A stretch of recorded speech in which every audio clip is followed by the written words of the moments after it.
So let's talk about pain and why I think that pain is inevitable. In order to get better in life, we have to fight multiple battles, and when we fight multiple battles, it causes bleeding, and bleeding causes pain. So I fought multiple battles in my life in order to get better, in order to go someplace, in order to become better than who I was in that existing period of time, and it caused a lot of pain. There's a Buddhist saying, I agree with it completely right now. There was a time I disagreed with it, that pain is inevitable but suffering is optional. So in order to get better, you have to have pain in life. You have to just suck it up, because you can either choose to be where you are for your entire life and not get better at all, or you can choose to get better and fight your battles and then disagree with people, and it will cause you a lot of pain. But I think the main focus of this video is the talk about suffering, because that is the hard part.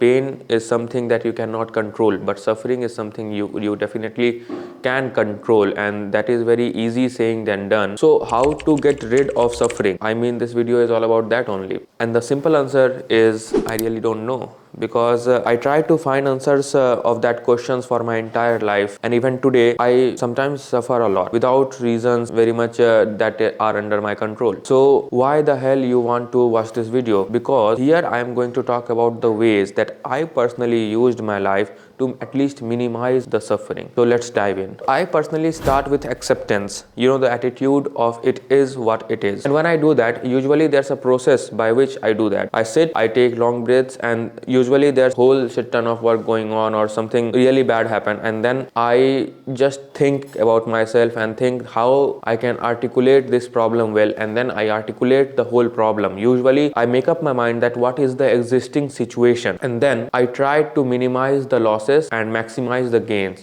Try to make most out of a particular situation. Usually that will not cause disappointment. So coming to disappointment from self, here you can do something about it, and usually you are disappointed by your own self, and that usually means that you could have done something or you can done something and you are not doing it. There could be multiple reasons for it. One of the reasons being it is very hard to do, and most of the things that are worth doing in life is very hard to do. Ultimately, you have to get over the disappointment from self part, and by getting over means you have to do what you wanted to do or what your duty is to do. For me, it happened a lot of times. I used to get disappointed from my own self for not doing the work that I should have done, and then I start doing it, and then I started feeling good. The other type of disappointment is disappointment from others, and it is one of the most common disappointments. That means people get disappointed from other people all the time. So getting disappointment from others is something that you really don't want to do. Usually the reason being it cannot lead you to anything meaningful in life ever. Ultimately you will get disappointed from others, and then you cannot control what others do, and if you are not getting better in that process, it will not lead you to destination that you wanted to go.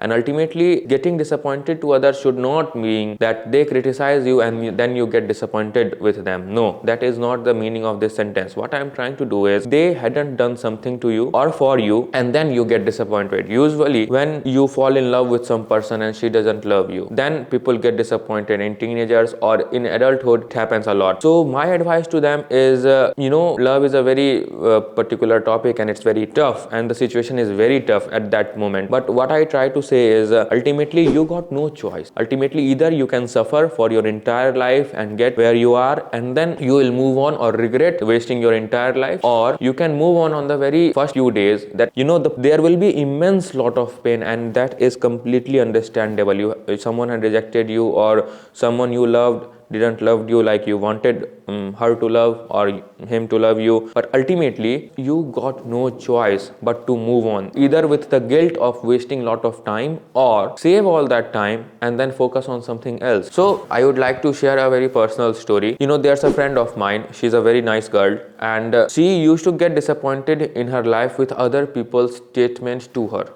That means someone is talking to her and then they said something, and she will get disappointed about that, and she will not tell them that why they said something or something like that. She will just get disappointed in her own world and cry about it, depressed about it for a very few days, and then waste a lot of time and then get over it. Ultimately in her life, she now realized that she was doing it wrong. So this is one of the very much first-hand examples you would like to see, that when someone is getting disappointed to others, even though the things are not in their control. So ultimately ultimately you have to work on things that are on your control to avoid suffering. That's the whole motto of this entire video. So another point is dealing how you react. If someone is getting called very much power obsessed, and someone is called that they want to be in the center of attraction every time, that means they have to sometimes look on their own life and see how things are falling up for them. So they have to realize that they have to watch closely how they deal with their own reactions, how they react to other people's saying. And I would like to point out here that whenever you go to a powerful position, you reach that mountain top, it usually very lonely process, but ultimately you get more lonelier in that top of the mountain. People will say these things to you. You have to have the wisdom to know the difference, that what is the constructive criticism or is it really happening to you. I have discovered a circle, a loop of power vacancy. You get to a position, and then the easiest part of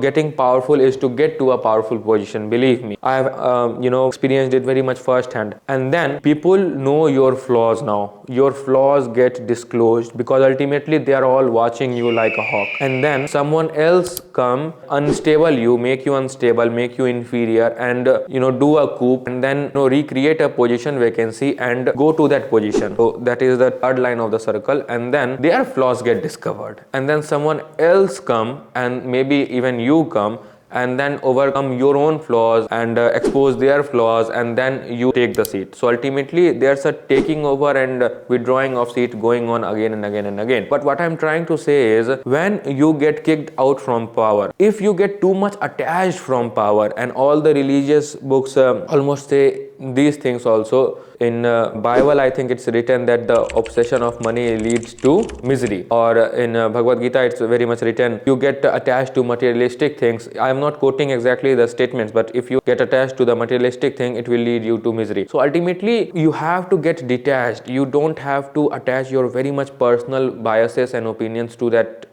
particular chair, but because ultimately not getting attached is the key of the post. And believe me when I say this, it's very, very hard to do, of not getting attached, because the temptation is so high. The feeling when you get into the center of attention is extremely beautiful, and when someone takes away from you that particular thing, you will feel depressed, distressed, and you will do whatever it takes to regain it back. But ultimately that will be the time when your duty arrives, and you have to do the right thing. Maybe sometimes it's letting go because the other person is better in what you were doing, or find ways to regain it ethically, or sometimes find ways to get better and then do some other things in your life. So that is the whole purpose of the video. I think suffering is optional. So it's very tough not to suffer, and pain is definitely inevitable. You cannot do anything about it, but suffering, you can choose not to suffer ultimately, but it's tough to do that. Ultimately you have to do that, and that is the right thing to do. There's one more thing, that is the factor of fear. When I say factor of fear, I usually mean that there was a time I used to very much get distressed about the future, of what's going to happen in future in my earlier days, and I used to think that okay, the present is going fine, but will the future will be going fine, or is the present going fine and the future will be as beautiful as the present? So that is